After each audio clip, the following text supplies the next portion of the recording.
News ಫಸ್ಟ್ಗೆ ಸ್ವಾಗತ. ಮುಖ್ಯಾಂಶಗಳು.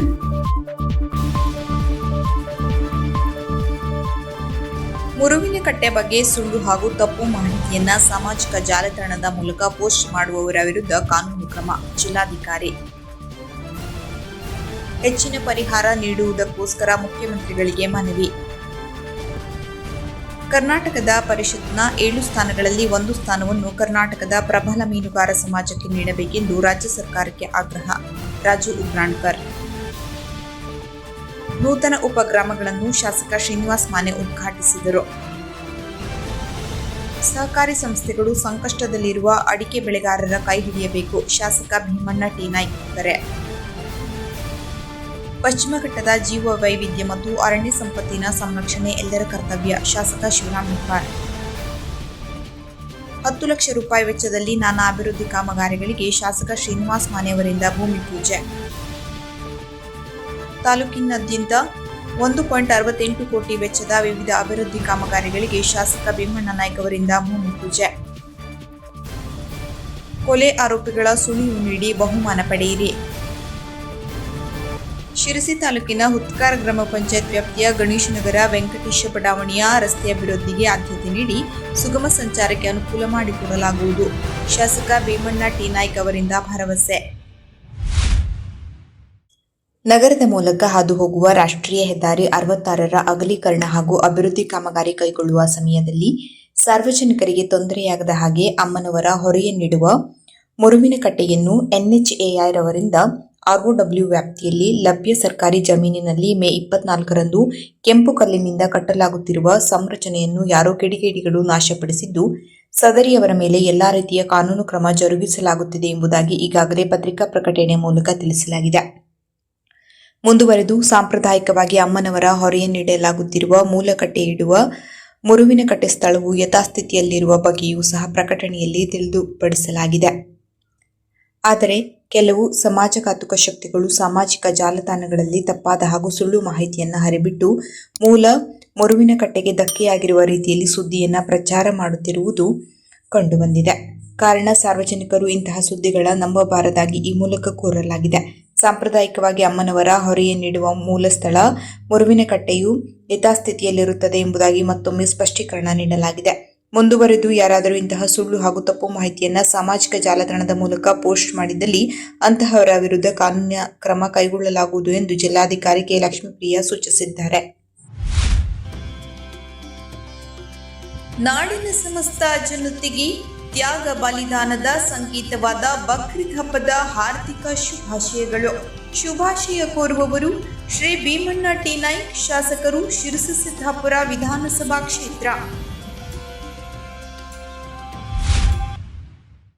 ಭಟ್ಕಳದ ಕಳೇನಕಟ್ಟೆ ನದಿಯಲ್ಲಿ ಮೀನುಗಾರಿಕೆಗಾಗಿ ತೆರಳಿದವರು ಮುಳುಗಿ ದುರ್ಮರಣಕ್ಕೀಡಾದ ಎಲ್ಲಾ ಸಂತ್ರಸ್ತ ಕುಟುಂಬಕ್ಕೆ ಜಿಲ್ಲಾ ಆಡಳಿತವು ಸಂಕಷ್ಟ ಪರಿಹಾರ ನಿಧಿಯಡಿ ರೂಪಾಯಿ 15 ಲಕ್ಷಕ್ಕೂ ಹೆಚ್ಚಿನ ಪರಿಹಾರ ನೀಡುವ ರೀತಿಯಲ್ಲಿಯೇ ಪರಿಗಣಿಸಿ ಹೆಚ್ಚಿನ ಮೊತ್ತವನ್ನು ನೀಡಬೇಕೆಂದು ಮುಖ್ಯಮಂತ್ರಿಗಳಿಗೆ ಆಗ್ರಹಿಸಿ ಜಿಲ್ಲಾ ಜನಪರ ಸಂಘಟನೆಗಳ ಒಕ್ಕೂಟದಿಂದ ಉಪವಿಭಾಗಾಧಿಕಾರಿಗಳ ಮೂಲಕ ಮನವಿ ಸಲ್ಲಿಸಲಾಯಿತು.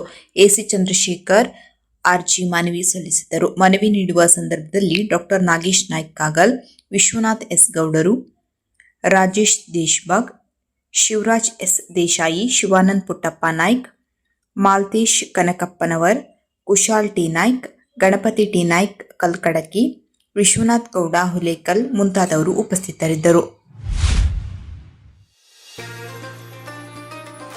ಸಮಸ್ತ ನಾಡಿನ ಜನತೆಗೆ ಬಕ್ರೀದ್ ಹಬ್ಬದ ಹಾರ್ದಿಕ ಶುಭಾಶಯಗಳು. ಶುಭಾಶಯ ಕೋರುವವರು ಮುನಫ್ ಲಂಡನ್ನಲ್ಲಿ ಉದ್ಯಮಿಗಳು ಹಾಗೂ ಸಮಾಜ ಸೇವಕರು.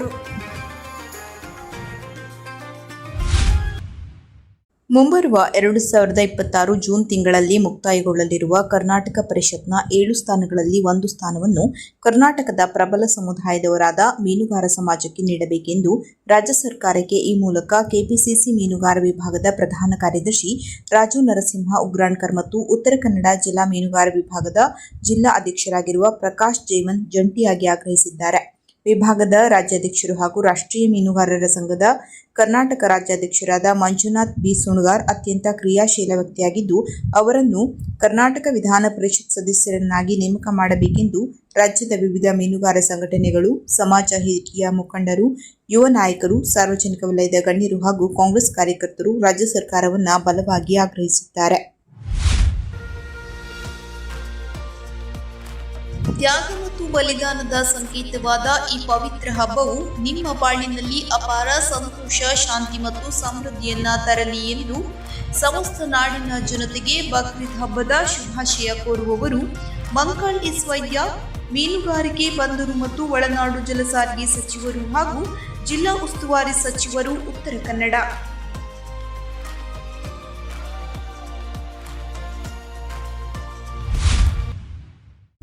ತಾಲೂಕಿನಲ್ಲಿ 11 ಹೊಸ ಕಂದಾಯ ಗ್ರಾಮ, 140 ಉಪಗ್ರಾಮಗಳನ್ನು ರಚಿಸುವ ಮೂಲಕ ದಾಖಲೆ ರಹಿತವಾಗಿ ಸರ್ಕಾರಿ ಮತ್ತು ಖಾಸಗಿ ಜಮೀನುಗಳಲ್ಲಿ ವಾಸಿಸುತ್ತಿದ್ದ ಕುಟುಂಬಗಳಿಗೆ ಮಾಲೀಕತ್ವ ನೀಡಲಾಗುತ್ತಿದೆ ಎಂದು ಶಾಸಕ ಶ್ರೀನಿವಾಸ್ ಮಾನೆ ಹೇಳಿದರು. ತಾಲೂಕಿನ ಮಕರವಳ್ಳಿ ಗ್ರಾಮದಲ್ಲಿ ಕೃಷ್ಣ ಬೈರೇಗೌಡ ನಗರ ಮತ್ತು ಸಿದ್ದರಾಮೇಶ್ವರ ಕಾಲೋನಿ ನೂತನ ಉಪಗ್ರಾಮಗಳನ್ನು ಉದ್ಘಾಟಿಸಿ ಅವರು, ಸ್ವಾತಂತ್ರ್ಯ ಲಭಿಸಿ ಹಲವು ದಶಕಗಳು ಉರುಳಿದರೂ ಅನೇಕ ಗ್ರಾಮಗಳಿಗೆ ಮಾನ್ಯತೆ ಸಹ ಇರಲಿಲ್ಲ. ರಾಜ್ಯದಲ್ಲಿ ಅನೇಕ ತಾಂಡ, ಗೊಲ್ಲರಹಟ್ಟಿ, ಹಾಡಿ, ದೊಡ್ಡಿ, ಮಜರೆ, ಕ್ಯಾಂಪ್ ಕಾಲೋನಿ ಇತ್ಯಾದಿಗಳಿಗೆ ಪ್ರತ್ಯೇಕ ಕಂದಾಯ ದಾಖಲೆಗಳು ಮತ್ತು ಕಂದಾಯ ಸಂಖ್ಯೆ ಇರಲಿಲ್ಲ. ಹಾಗಾಗಿ ಅಲ್ಲಿನ ನಿವಾಸಿಗಳು ಸಾಕಷ್ಟು ಸಮಸ್ಯೆ ಅನುಭವಿಸುವಂತಾಗಿತ್ತು. ಕಂದಾಯ ಇಲಾಖೆಯಲ್ಲಿ ಸಾಕಷ್ಟು ಬದಲಾವಣೆ ತರುವ ಮೂಲಕ ಮನೆ ಮಾತಾಗಿರುವ ಕೃಷ್ಣ ಬೈರೇಗೌಡ ಅವರು ಇಲಾಖೆಯ ಸಾರಥ್ಯ ವಹಿಸಿದ ನಂತರ ಈ ಸಮಸ್ಯೆಗೆ ಶಾಶ್ವತ ಪರಿಹಾರ ದೊರಕಿಸಿದ್ದು, ಲಕ್ಷಾಂತರ ಕುಟುಂಬಗಳಿಗೆ ಮಾಲೀಕತ್ವದ ಹಕ್ಕುಪತ್ರ ಸಹ ಒದಗಿಸಿದ್ದಾರೆ. ಹಾನಗಲ್ ತಾಲೂಕಿನಲ್ಲಿಯೇ ಒಟ್ಟು 151 ಜನವಸತಿ ಪ್ರದೇಶಗಳು ಕಂದಾಯ ಗ್ರಾಮ ಮತ್ತು ಉಪಗ್ರಾಮಗಳಾಗಿ ಅಧಿಕೃತ ಸರ್ಕಾರದ ಮಾನ್ಯತೆ ಪಡೆಯುವಂತಾಗಿದೆ ಎಂದರು. ತಹಶೀಲ್ದಾರ್ ರೇಣುಕಾ ಎಸ್, ಕರ್ನಾಟಕ ಹಾಲು ಉತ್ಪಾದಕ ಮಹಾಮಂಡಳದ ನಿರ್ದೇಶಕ ಚಂದ್ರಪ್ಪ ಜಾಲಗಾರ, ಕೆಪಿಸಿಸಿ ಸದಸ್ಯ ಟಾಕನಗೌಡ ಪಾಟೀಲ್, ಬ್ಲಾಕ್ ಕಾಂಗ್ರೆಸ್ ಅಧ್ಯಕ್ಷ ಮಂಜು ಗೋರಣ್ಣನವರ್, ಬಸನಗೌಡ ಪಾಟೀಲ್, ಹನುಮಂತಪ್ಪ ಮರಗಡಿ, ಈರಪ್ಪ ಬೇಲವಾಳ, ಫಯಾಜ್ ಲೋಹಾರ್, ರಾಮಣ್ಣ ಬುಡ್ಡನವರ್, ವಿರೂಪಾಕ್ಷಪ್ಪ ದಾಡೇರ, ಮಂಜಪ್ಪ ಮಲಗುಂದ, ಕರಬಸಗೌಡ ಪಾಟೀಲ್, ಪ್ರಕಾಶ್ ಕಾನ್ಸೂರ್, ಶಾರುಖ್ ಗಡದ, ಎಸ್ಎಂ ಹಿರೇಮಠ್, ಜಯಣ್ಣ ದ್ಯಾಮಣ್ಣನವರ್ ಸೇರಿದಂತೆ ಇನ್ನೂ ಹಲವರು ಉಪಸ್ಥಿತರಿದ್ದರು. ಸಮಸ್ತ ನಾಡಿನ ಜನತೆಗೆ ಬಕ್ರೀದ್ ಹಬ್ಬದ ಹಾರ್ದಿಕ ಶುಭಾಶಯಗಳು. ಶುಭಾಶಯ ಕೋರುವವರು ಅರೇಬೈ ಶಿವರಾಮ್ ಹೆಬ್ಬಾರ್, ಶಾಸಕರು, ಯಲ್ಲಾಪುರ ಕ್ಷೇತ್ರ.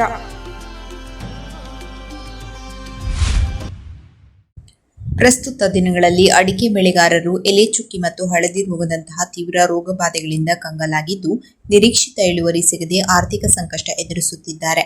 ಇಂತಹ ಕಠಿಣ ಪರಿಸ್ಥಿತಿಯಲ್ಲಿ ಸಹಕಾರಿ ಸಂಸ್ಥೆಗಳು ಬೆಳೆಗಾರರನ್ನ ಕೈಬಿಡದೆ ಅವರಿಗೆ ಅಗತ್ಯ ಸಾಲ ಸೌಲಭ್ಯಗಳನ್ನು ನೀಡಿ ಆರ್ಥಿಕವಾಗಿ ಬೆನ್ನೆಲುಬಾಗಿ ನಿಲ್ಲಬೇಕು ಎಂದು ಶಾಸಕರಾದ ಭೀಮಣ್ಣ ಟಿ ನಾಯ್ಕ ಅವರು ಕರೆ ನೀಡಿದರು. ಅವರು ಇಂದು ಸಿದ್ದಾಪುರದಲ್ಲಿ ಎಂಎಂ ಜೋಶಿ ಗಣೇಶ ನೇತ್ರಾಲಯ ಹಾಗೂ ಟಿಎಂಎಸ್ ಲಿಮಿಟೆಡ್ ಇದರ ಸಂಯುಕ್ತಾಶ್ರಯದಲ್ಲಿ ಹಮ್ಮಿಕೊಳ್ಳಲಾಗಿದ್ದ ಉಚಿತ ಕಣ್ಣಿನ ತಪಾಸಣಾ ಶಿಬಿರ ಕಾರ್ಯಕ್ರಮವನ್ನು ಉದ್ಘಾಟಿಸಿ ಮಾತನಾಡಿದರು. ನೇತ್ರದಾನ ಮಹಾದಾನ. ಡಾಕ್ಟರ್ ರಾಜ್ಕುಮಾರ್ ಸ್ಮರಣೆ ಕಾರ್ಯಕ್ರಮದಲ್ಲಿ ಕಣ್ಣಿನ ಆರೋಗ್ಯದ ಮಹತ್ವದ ಕುರಿತು ಮಾತನಾಡಿದ ಶಾಸಕರು ನೇತ್ರದಾನದ ಅಗತ್ಯತೆಯನ್ನು ಸಾರ್ವಜನಿಕರಿಗೆ ಮನವರಿಕೆ ಮಾಡಿಕೊಟ್ಟರು. ನೇತ್ರದಾನವು ಅತ್ಯಂತ ಶ್ರೇಷ್ಠವಾದ ದಾನವಾಗಿದೆ. ನಮ್ಮ ಜೀವಿತಾವಧಿಯ ನಂತರ ಮತ್ತೊಬ್ಬರ ಬಾಳಿಗೆ ಬೆಳಕಾಗುವ ನೇತ್ರದಾನದ ಮಹತ್ ಕಾರ್ಯವನ್ನು ಪ್ರತಿಯೊಬ್ಬರೂ ರೂಢಿಸಿಕೊಳ್ಳಬೇಕು. ನಟ ಸಾರ್ವಭೌಮ ಡಾಕ್ಟರ್ ರಾಜ್ಕುಮಾರ್ ಅವರು ತಮ್ಮ ನೇತ್ರದಾನದ ಮೂಲಕ ಸಮಾಜಕ್ಕೆ ದೊಡ್ಡ ಮಾದರಿಯಾಗಿದ್ದಾರೆ ಎಂದು ನೆನೆದ ಅವರು, ಡಾಕ್ಟರ್ ರಾಜ್ಕುಮಾರ್ ಅವರ ಆದರ್ಶವನ್ನು ನಾವೆಲ್ಲರೂ ಪಾಲಿಸಬೇಕು ಎಂದರು. ಅಡಿಕೆ ಬೆಳೆಗಾರರ ಸಂಕಷ್ಟಕ್ಕೆ ಸ್ಪಂದಿಸಿ ತಾಲೂಕಿನ ಪ್ರಮುಖ ವಾಣಿಜ್ಯ ಬೆಳೆಯಾದ ಅಡಿಕೆಗೆ ತಗುಲಿರುವ ರೋಗಗಳ ಬಗ್ಗೆ ತೀವ್ರ ಕಳವಳ ವ್ಯಕ್ತಪಡಿಸಿದ ಶಾಸಕರು, ಎಲೆ ಚುಕ್ಕಿ ಮತ್ತು ಹಳದಿ ರೋಗದಿಂದಾಗಿ ರೈತರು ನಿರೀಕ್ಷಿತ ಬೆಳೆ ಹಾಗೂ ಆದಾಯವನ್ನು ಪಡೆಯಲು ಸಾಧ್ಯವಾಗುತ್ತಿಲ್ಲ. ಬೆಳೆಗಾರರು ತೀವ್ರ ಆರ್ಥಿಕ ಸಂಕಷ್ಟದಲ್ಲಿದ್ದಾರೆ. ಇಂತಹ ಸಂದರ್ಭದಲ್ಲಿ ರೈತರ ರಕ್ಷಣೆಗೆ ಸಹಕಾರಿ ವಲಯ ಧಾವಿಸಬೇಕು. ಟಿಎಂಎಸ್ನಂತಹ ಸಹಕಾರಿ ಸಂಸ್ಥೆಗಳು ರೈತರಿಗೆ ಉದಾರವಾಗಿ ಸಾಲ ಸೌಲಭ್ಯಗಳನ್ನು ಒದಗಿಸುವ ಮೂಲಕ ಅವರ ಆರ್ಥಿಕ ಪರಿಸ್ಥಿತಿಯನ್ನು ಸುಧಾರಿಸಲು ಶ್ರಮಿಸಬೇಕು ಎಂದು ಮನವಿ ಮಾಡಿಕೊಂಡರು. ಇದೇ ಸಂದರ್ಭದಲ್ಲಿ ಗ್ರಾಮೀಣ ಭಾಗದ ಜನರಿಗೆ ಉಚಿತ ಕಣ್ಣಿನ ತಪಾಸಣಾ ಶಿಬಿರವನ್ನು ಆಯೋಜಿಸಿದ ಎಂಎಂ ಜೋಶಿ ನೇತ್ರಾಲಯ ಹಾಗೂ ಟಿಎಂಎಸ್ ಸಂಸ್ಥೆಯ ಕಾರ್ಯವನ್ನು ಶ್ಲಾಘಿಸಿದ ಶಾಸಕರು, ಶಿಬಿರದಲ್ಲಿ ನೂರಾರು ಸಾರ್ವಜನಿಕರು ಪಾಲ್ಗೊಂಡು ಕಣ್ಣಿನ ತಪಾಸಣೆ ಮಾಡಿಕೊಂಡು ಸೌಲಭ್ಯ ಪಡೆದುಕೊಂಡರು. ಕಾರ್ಯಕ್ರಮದಲ್ಲಿ ಟಿಎಂಎಸ್ ಸಂಸ್ಥೆಯ ಪದಾಧಿಕಾರಿಗಳು, ಎಂಎಂ ಜೋಶಿ ಆಸ್ಪತ್ರೆಯ ನೇತ್ರ ತಜ್ಞರು ಹಾಗೂ ಸ್ಥಳೀಯ ಪ್ರಮುಖರು ಉಪಸ್ಥಿತರಿದ್ದರು. ಮೇ 27ರಂದು ಅಂತಾರಾಷ್ಟ್ರೀಯ ಜೀವ ವೈವಿಧ್ಯ ದಿನಾಚರಣೆ ಅಂಗವಾಗಿ ಪಟ್ಟಣದ ಗಾಂಧಿ ಕುಟೀರದಲ್ಲಿ ಆಯೋಜಿಸಲಾದ ಪಶ್ಚಿಮ ಘಟ್ಟದ ಜೀವ ವೈವಿಧ್ಯ ಮತ್ತು ಅರಣ್ಯ ಪರಿಸರ ಅಧ್ಯಯನ ಕುರಿತ ಕಾರ್ಯಾಗಾರದಲ್ಲಿ ಮಾನ್ಯ ಶಾಸಕರಾದ ಶಿವರಾಂ ಹೆಬ್ಬಾರ್ ಅವರು ಭಾಗವಹಿಸಿದರು. ಕಾರ್ಯಕ್ರಮವನ್ನು ಗಿಡಕ್ಕೆ ನೀರುಣಿಸುವ ಮೂಲಕ ಉದ್ಘಾಟಿಸಿದ ಶಾಸಕರು ಬಳಿಕ ಕಾರ್ಯಕ್ರಮವನ್ನು ಉದ್ದೇಶಿಸಿ ಮಾತನಾಡಿದರು.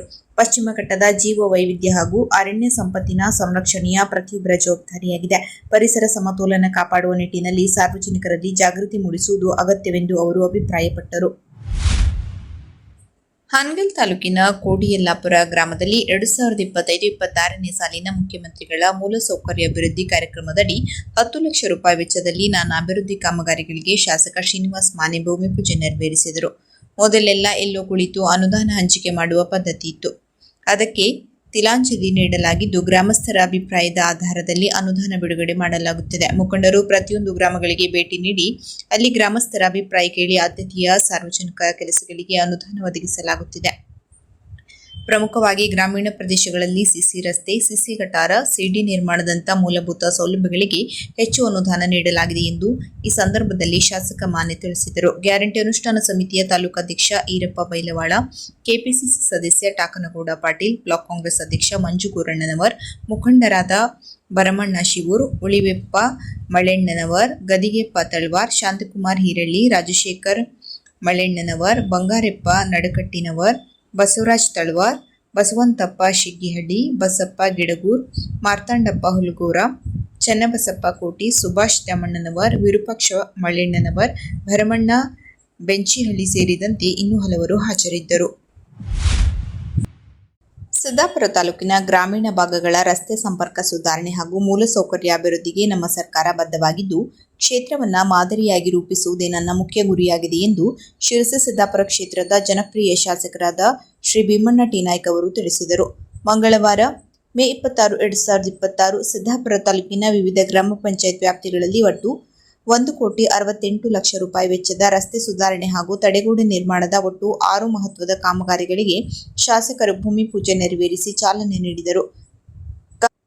ಕಾಮಗಾರಿಗಳ ವಿವರ: ಅಡ್ಕಳ್ಳಿ ತಟ್ಟಿಕ ರಸ್ತೆ ಅಭಿವೃದ್ಧಿ. ಸಿದ್ದಾಪುರ ತಾಲೂಕಿನ ಅಡ್ಕಳ್ಳಿ ತಟ್ಟಿಕ ರಸ್ತೆ 3.8 ಕಿಲೋಮೀಟರ್ ಹತ್ತಿರ 60 ಲಕ್ಷ ಭಾರಿ ವೆಚ್ಚದಲ್ಲಿ ರಸ್ತೆ ತಡೆಗೋಡೆ ನಿರ್ಮಾಣ ಕಾಮಗಾರಿಗೆ ಭೂಮಿ ಪೂಜೆ. ಕಾನುಸೂರು ಕಿಲಾರ ಮುಖ್ಯ ರಸ್ತೆ ಸುಧಾರಣೆ. ಕಾನುಸೂರು ಗ್ರಾಮ ಪಂಚಾಯತ್ ವ್ಯಾಪ್ತಿಯ ಕಾನುಸೂರು ಕಿಲಾರ ಮುಖ್ಯ ರಸ್ತೆಯ ಕರ್ಮನೆ ಕ್ರಾಸ್ ಇಂದ ಬಾಳೆಕೈವರೆಗೆ 20 ಲಕ್ಷ ವೆಚ್ಚದ ರಸ್ತೆ ಸುಧಾರಣೆ ಕಾಮಗಾರಿ. ಕೆಳಗಿನ ಕರ್ಜಗಿ ರಸ್ತೆ ಅಭಿವೃದ್ಧಿ. ಹಸರಗೋಡು ಗ್ರಾಮ ಪಂಚಾಯತ್ ವ್ಯಾಪ್ತಿಯ ಕೆಳಗಿನ ಕರ್ಜಗಿ ರಸ್ತೆ ಸುಧಾರಣೆ ಕಾಮಗಾರಿಗೆ 20 ಲಕ್ಷ ವೆಚ್ಚದಲ್ಲಿ ಚಾಲನೆ. ಬಾಳೆಸರ ತಡೆಗೋಡೆ ನಿರ್ಮಾಣ. ಹಸರಗೋಡು ಗ್ರಾಮ ಪಂಚಾಯತ್ ವ್ಯಾಪ್ತಿಯ ಬಾಳೆಸರ ಬಳಿ ರಸ್ತೆಯ ಸುರಕ್ಷತೆಗಾಗಿ 25 ಲಕ್ಷ ವೆಚ್ಚದಲ್ಲಿ ತಡೆಗೋಡೆ ನಿರ್ಮಾಣ. ತಾರೇಸರ ಬಳಿ ತಡೆಗೋಡೆ. ಹೆಗ್ಗರ್ಣಿ ಗ್ರಾಮ ಪಂಚಾಯತ್ ವ್ಯಾಪ್ತಿಯ ತಾಳೇಸರ ಬಳಿ ರಸ್ತೆಗೆ 15 ಲಕ್ಷ ವೆಚ್ಚದಲ್ಲಿ ತಡೆಗೋಡೆ ನಿರ್ಮಾಣ ಕಾಮಗಾರಿ. ಕಡ್ನಮನೆ ಮುಖ್ಯ ರಸ್ತೆ ಅಭಿವೃದ್ಧಿ. ಹೆಗ್ಗರ್ಣಿ ಗ್ರಾಮ ಪಂಚಾಯತ್ ವ್ಯಾಪ್ತಿಯ ಕಡ್ನಮನೆ ಮುಖ್ಯ ರಸ್ತೆಯಿಂದ ಹುಲ್ಲುಂಡೆವರೆಗೆ 28 ಲಕ್ಷ ವೆಚ್ಚದಲ್ಲಿ ರಸ್ತೆ ಸುಧಾರಣೆಗೆ ಕಾಮಗಾರಿ ಚಾಲನೆ.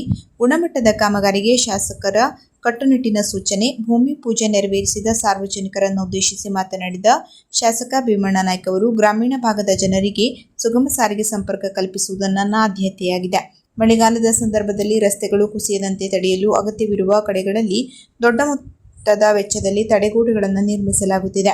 ಗುತ್ತಿಗೆದಾರರು ಹಾಗೂ ಸಂಬಂಧಪಟ್ಟ ಅಧಿಕಾರಿಗಳು ಯಾವುದೇ ರಾಜಿಯಾಗದೆ ಅತ್ಯಂತ ಗುಣಮಟ್ಟದ ಕಾಮಗಾರಿಯನ್ನು ನಿಗದಿತ ಅವಧಿಯೊಳಗೆ ಪೂರ್ಣಗೊಳಿಸಿ ಸಾರ್ವಜನಿಕರ ಬಳಕೆಗೆ ಮುಕ್ತಗೊಳಿಸಬೇಕು ಎಂದು ಕಟ್ಟುನಿಟ್ಟಿನ ಸೂಚನೆ ನೀಡಿದರು. ಈ ಸಂದರ್ಭದಲ್ಲಿ ಸ್ಥಳೀಯ ಜನಪ್ರತಿನಿಧಿಗಳು, ಪ್ರಮುಖ ಮುಖಂಡರು, ವಿವಿಧ ಇಲಾಖೆ ಅಧಿಕಾರಿಗಳು ಹಾಗೂ ಗ್ರಾಮಸ್ಥರು ಹೆಚ್ಚಿನ ಸಂಖ್ಯೆಯಲ್ಲಿ ಉಪಸ್ಥಿತರಿದ್ದು ಕಾಮಗಾರಿಗಳಿಗೆ ಚಾಲನೆ ನೀಡಿದ ಶಾಸಕರಿಗೆ ಕೃತಜ್ಞತೆ ಸಲ್ಲಿಸಿದರು. ಇತ್ತೀಚೆಗೆ ನಗರದಲ್ಲಿ ಉದ್ಯಮಿ ಗೋಪಾಲಕೃಷ್ಣ ರಾಮಚಂದ್ರ ನಾಯ್ಕ್ ಇವರ ಮೇಲೆ ನಡೆದ ಕೊಲೆ ಪ್ರಯತ್ನದ ಪ್ರಮುಖ ಆರೋಪಿಗಳಾದ ಮೊಹಮ್ಮದ್ ಇಮ್ರಾನ್ ಸಲ್ಮಾನಿ, ಸಾಕಿನ್ ಮಖದೂಮ್, ಅಸ್ರಫ್ ನಗರ, ಕೋನ್ಸುವಾಮಾ, ಕೋರ್ಟಾಲಿಂ, ಮರ್ಮ ಗೋವಾ, ಸೌತ್ ಗೋವಾ ಮತ್ತು ಅಬ್ದುಲ್ ಗನಿ, ಸಾಕಿನ್, ಕೋಟೆಓಣಿ, ಮಾಸೂರು ಪೋಸ್ಟ್, ಹಿರೇಕೆರೂರು, ಹಾವೇರಿ ಜಿಲ್ಲೆ ಇವರಿಗೆ ದಸ್ತಗಿರಿಗೆ ಸಿಗದೆ ತಲೆಮರೆಸಿಕೊಂಡಿದ್ದಾರೆ. ಸದರಿ ಆರೋಪಿಗಳ ದಸ್ತಗಿರಿ ಮಾಡಿ ವಿಚಾರಣೆ ಕೈಗೊಳ್ಳುವುದು ಅವಶ್ಯವಿದ್ದು, ಆರೋಪಿಗಳ ಬಗ್ಗೆ ಸುಳಿವು ಮಾಹಿತಿ ಇದ್ದಲ್ಲಿ ಪೊಲೀಸ್ ನಿರೀಕ್ಷಕ ದೂರವಾಣಿ ಸಂಖ್ಯೆ 9480805258ಗೆ ಮಾಹಿತಿ ಒದಗಿಸುವುದು ಮಾಹಿತಿದಾರರಿಗೆ ತಲಾ 25,000 ರೂಪಾಯಿ ಬಹುಮಾನ ನೀಡಲಾಗುವುದು ಹಾಗೂ ಮಾಹಿತಿದಾರರ ಮಾಹಿತಿಯನ್ನು ಗೌಪ್ಯವಾಗಿಡುವುದು ಎಂದು ಪ್ರಕರಣದ ತನಿಖಾಧಿಕಾರಿ ಹಾಗೂ ಯಲ್ಲಾಪುರ ಪೊಲೀಸ್ ಠಾಣೆಯ ಪೊಲೀಸ್ ನಿರೀಕ್ಷಕರು ಪ್ರಕಟಣೆಯ ಮೂಲಕ ತಿಳಿಸಿದ್ದಾರೆ. ಶಿರಸಿ ತಾಲೂಕಿನ ಹುತ್ಕಾರ್ ಗ್ರಾಮ ಪಂಚಾಯತ್ ವ್ಯಾಪ್ತಿಯ ಗಣೇಶನಗರ ವೆಂಕಟೇಶ ಬಡಾವಣೆಯ ರಸ್ತೆ ಅಭಿವೃದ್ಧಿಗೆ ಆದ್ಯತೆ ನೀಡಲಾಗಿದ್ದು, ಸಾರ್ವಜನಿಕರ ಸುಗಮ ಸಂಚಾರಕ್ಕೆ ಅನುಕೂಲ ಮಾಡಿಕೊಡಲಾಗುವುದು ಎಂದು ಶಿರಸಿ ಸಿದ್ದಾಪುರ ಕ್ಷೇತ್ರದ ಮಾನ್ಯ ಶಾಸಕರಾದ ಶ್ರೀ ಭೀಮಣ್ಣ ಟಿ ನಾಯ್ಕ ಅವರು ಭರವಸೆ ನೀಡಿದರು. ಹುತ್ಕಾರ್ ಗ್ರಾಮ ಪಂಚಾಯತ್ ವ್ಯಾಪ್ತಿಯ ಗಣೇಶನಗರ ವೆಂಕಟೇಶ್ ಬಡಾವಣೆಯಲ್ಲಿ ಅಂದಾಜು 15 ಲಕ್ಷ ವೆಚ್ಚದ ಸಿಸಿ ರಸ್ತೆ ನಿರ್ಮಾಣ ಕಾಮಗಾರಿಗೆ ಇಂದು ಸಾಂಪ್ರದಾಯಿಕವಾಗಿ ಭೂಮಿ ಪೂಜೆ ನೆರವೇರಿಸಿ ಗುದ್ದಲಿ ಪೂಜೆ ನೆರವೇರಿಸಿ ಬಳಿಕ ಮಾತನಾಡಿದರು. ಗುಣಮಟ್ಟದ ಕಾಮಗಾರಿಗೆ ಸೂಚನೆ. ಬಳಿಕ ಮಾತನಾಡಿದ ಶಾಸಕರು, ಕ್ಷೇತ್ರದ ಪ್ರತಿಯೊಂದು ಹಳ್ಳಿ ಹಾಗೂ ಬಡಾವಣೆಗಳಿಗೆ ಮೂಲಭೂತ ಸೌಕರ್ಯಗಳನ್ನು ಕಲ್ಪಿಸುವುದು ನಮ್ಮ ಮೊದಲ ಆದ್ಯತೆಯಾಗಿದೆ.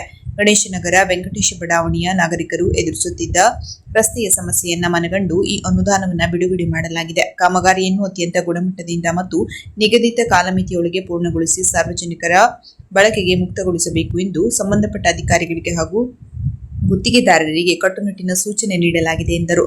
ಸ್ಥಳೀಯರಿಂದ ಮನವಿ ಸ್ವೀಕಾರ. ಭೂಮಿ ಪೂಜೆ ಕಾರ್ಯಕ್ರಮದ ನಂತರ ಶಾಸಕರು ಸ್ಥಳೀಯ ನಿವಾಸಿಗಳೊಂದಿಗೆ ಮುಕ್ತವಾಗಿ ಸಂವಾದ ನಡೆಸಿ ಅವರ ಅಹವಾಲುಗಳನ್ನು ಆಲಿಸಿದರು. ಬಡಾವಣೆಯ ನಾಗರಿಕರು ತಮ್ಮ ಭಾಗದ ಇತರೆ ಮೂಲಭೂತ ಸೌಕರ್ಯಗಳ ಕೊರತೆ ಹಾಗೂ ವಿವಿಧ ಬೇಡಿಕೆಗಳ ಕುರಿತು ಶಾಸಕರಿಗೆ ಮನವಿ ಪತ್ರವನ್ನು ಸಲ್ಲಿಸಿದರು. ಮನವಿಗಳನ್ನು ಸ್ವೀಕರಿಸಿದ ಶ್ರೀ ಭೀಮಣ್ಣ ಟಿ ನಾಯ್ಕ ಅವರು ಸಾರ್ವಜನಿಕರ ಸಮಸ್ಯೆಗಳನ್ನು ಹಂತ ಹಂತವಾಗಿ ಪರಿಹರಿಸಲು ಪ್ರಾಮಾಣಿಕ ಪ್ರಯತ್ನ ಮಾಡುವುದಾಗಿ ಭರವಸೆ ನೀಡಿದರು. ಈ ಸಂದರ್ಭದಲ್ಲಿ ಸ್ಥಳೀಯ ಜನಪ್ರತಿನಿಧಿಗಳು, ಪ್ರಮುಖ ಮುಖಂಡರು, ವಿವಿಧ ಇಲಾಖೆಯ ಉನ್ನತಾಧಿಕಾರಿಗಳು, ಗುತ್ತಿಗೆದಾರರು ಹಾಗೂ ವೆಂಕಟೇಶ್ ಬಡಾವಣೆಯ ನೂರಾರು ಸಾರ್ವಜನಿಕರು ಮತ್ತು ಮಹಿಳೆಯರು ಉಪಸ್ಥಿತರಿದ್ದರು. ಕೊನೆಯಲ್ಲಿ ಮತ್ತೊಮ್ಮೆ ಮುಖ್ಯಾಂಶಗಳು. ಮುರುವಿನಕಟ್ಟೆ ಬಗ್ಗೆ ಸುಳ್ಳು ಹಾಗೂ ತಪ್ಪು ಮಾಹಿತಿಯನ್ನ ಸಾಮಾಜಿಕ ಜಾಲತಾಣದ ಮೂಲಕ ಪೋಸ್ಟ್ ಮಾಡುವವರ ವಿರುದ್ಧ ಕಾನೂನು ಕ್ರಮ. ಜಿಲ್ಲಾಧಿಕಾರಿ. ಹೆಚ್ಚಿನ ಪರಿಹಾರ ನೀಡುವುದಕ್ಕೋಸ್ಕರ ಮುಖ್ಯಮಂತ್ರಿಗಳಿಗೆ ಮನವಿ. ಕರ್ನಾಟಕದ ಪರಿಷತ್ನ 7 ಸ್ಥಾನಗಳಲ್ಲಿ 1 ಸ್ಥಾನವನ್ನು ಕರ್ನಾಟಕದ ಪ್ರಬಲ ಮೀನುಗಾರ ಸಮಾಜಕ್ಕೆ ನೀಡಬೇಕೆಂದು ರಾಜ್ಯ ಸರ್ಕಾರಕ್ಕೆ ಆಗ್ರಹ. ರಾಜು ಉಗ್ರಾಣ್ಕರ್. ನೂತನ ಉಪಗ್ರಾಮಗಳನ್ನು ಶಾಸಕ ಶ್ರೀನಿವಾಸ್ ಮಾನೆ ಉದ್ಘಾಟಿಸಿದರು. ಸಹಕಾರಿ ಸಂಸ್ಥೆಗಳು ಸಂಕಷ್ಟದಲ್ಲಿರುವ ಅಡಿಕೆ ಬೆಳೆಗಾರರ ಕೈ ಹಿಡಿಯಬೇಕು. ಶಾಸಕ ಭೀಮಣ್ಣ ಟಿ ನಾಯ್ಕ ಕರೆ. ಪಶ್ಚಿಮ ಘಟ್ಟದ ಜೀವ ವೈವಿಧ್ಯ ಮತ್ತು ಅರಣ್ಯ ಸಂಪತ್ತಿನ ಸಂರಕ್ಷಣೆ ಎಲ್ಲರ ಕರ್ತವ್ಯ. ಶಾಸಕ ಶಿವರಾಮ್ ಹೆಬ್ಬಾರ್. 10 ಲಕ್ಷ ರೂಪಾಯಿ ವೆಚ್ಚದಲ್ಲಿ ನಾನಾ ಅಭಿವೃದ್ಧಿ ಕಾಮಗಾರಿಗಳಿಗೆ ಶಾಸಕ ಶ್ರೀನಿವಾಸ್ ಮಾನೆ ಅವರಿಂದ ಭೂಮಿ ಪೂಜೆ. ತಾಲೂಕಿನಾದ್ಯಂತ 1.68 ಕೋಟಿ ವೆಚ್ಚದ ವಿವಿಧ ಅಭಿವೃದ್ಧಿ ಕಾಮಗಾರಿಗಳಿಗೆ ಶಾಸಕ ಭೀಮಣ್ಣ ನಾಯ್ಕ ಅವರಿಂದ ಭೂಮಿ ಪೂಜೆ. ಕೊಲೆ ಆರೋಪಿಗಳ ಸುಳಿವು ನೀಡಿ ಬಹುಮಾನ ಪಡೆಯಿರಿ. ಶಿರಸಿ ತಾಲೂಕಿನ ಹುತ್ಕಾರ್ ಗ್ರಾಮ ಪಂಚಾಯತ್ ವ್ಯಾಪ್ತಿಯ ಗಣೇಶನಗರ ವೆಂಕಟೇಶ ಬಡಾವಣೆಯ ರಸ್ತೆ ಅಭಿವೃದ್ಧಿಗೆ ಆದ್ಯತೆ ನೀಡಿ ಸುಗಮ ಸಂಚಾರಕ್ಕೆ ಅನುಕೂಲ ಮಾಡಿಕೊಡಲಾಗುವುದು. ಶಾಸಕ ಭೀಮಣ್ಣ ಟಿ ನಾಯ್ಕ ಅವರಿಂದ ಭರವಸೆ. ಕದಂಬ ನ್ಯೂಸ್ ಫಸ್ಟ್, ನಿರ್ಭೀತಿಯಿಂದ ನಿಮ್ಮ ಪರವಾಗಿ.